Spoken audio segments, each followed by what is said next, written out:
የትኛው ጾአት ነው ሲበቅል ክርስቶስን አልብሰኝ ብሎ የለመነው? ሊበርደኝ ይችላል ቅርፊት አድርግልኝ ብሎ የለመነ ጾአት አለ?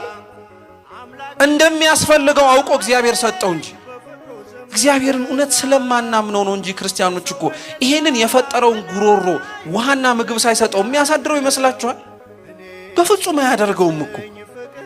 አዳምን ሊያድነው አዳምን ሊቤዠው ሰው የሆነው ጌታችን ኢየሱስ ክርስቶስ ከአዳም ዘር ሳይወለድ እኮ ከላይ ከሰማያት ወርዶ ስጋን ተዋህዶ የራሱን ስጋ ፈጥሮ እኮ መኖር ይችል ነበር።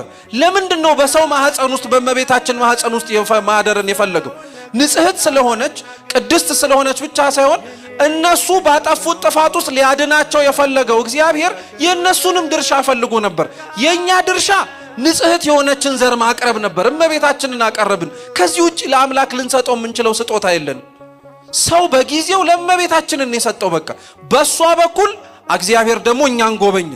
በሷ በኩል እግዚአብሔር ደግሞ እኛን አየን። ሊያድነን የፈለገው እግዚአብሔር የኛን ስራ የኛን ድርሻ ፈልጎ ነበር።